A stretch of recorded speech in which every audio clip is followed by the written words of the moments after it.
वैसे तो आजकल की दुनिया में हम लोग व्हाट्सएप फॉरवर्ड्स को बहुत ज़्यादा गंभीरता से नहीं लेते हैं, लेकिन ये वाला जब व्हाट्सएप फॉरवर्ड मेरे पास आया तो इसने मेरी सोच पर एक गहरा असर डाला है और मैं चाहता हूं कि इसको आप ध्यान से सुने। ये व्हाट्सएप मैसेज है भगवान का घर के बारे में। कल दोपहर मैं बैंक गया था तो वहां एक बुजुर्ग भी अपने काम से आए थे। वहां वो कुछ ढूंढ रहे थे। मुझे लगा शायद उन्हें पेन चाहिए, इसलिए उनसे पूछा तो वो बोले, बीमारी के कारण मेरे हाथ कांप रहे हैं और मुझे पैसे निकालने की स्लिप भरनी है, उसके लिए मैं देख रहा हूं कि कोई मदद कर दे। मैंने बोला, आपको कोई आपत्ति ना हो तो मैं आपकी स्लिप भर देता हूं।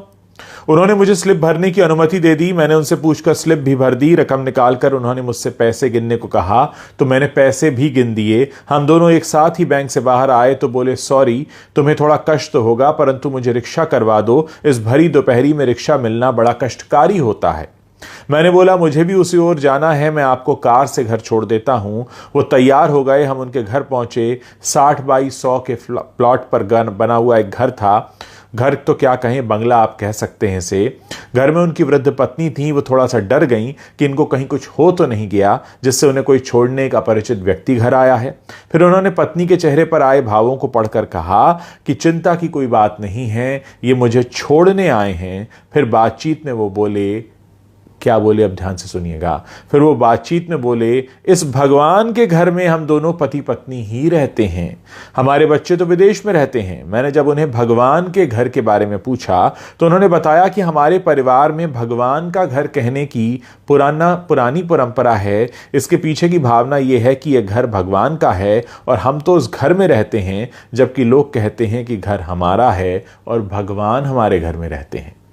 मैंने विचार किया कि दोनों कथनों में कितना अंतर है। उसके बाद वो बोले, भगवान का घर बोला तो अपने से कोई नकारात्मक कार्य नहीं होते और हमेशा सद्विचारों से हम ओतप्रोत रहते हैं। बाद में मजाकिया लहजे में बोले, लोग तो मौत के बाद भगवान के घर जाते हैं, पर हम तो जीते जी ही भगवान के घर का आनंद ले रहे हैं। ये वाक्य भी जैसे भगवान ने दिया कोई प्रसाद ही है। भगवान ने ही मुझे उनको घर छोड़ने की प्रेरणा दी। घर भगवान का और हम उनके घर में रहते हैं। हमको इस कहानी से बहुत कुछ सीखने को मिलता है दोस्तों।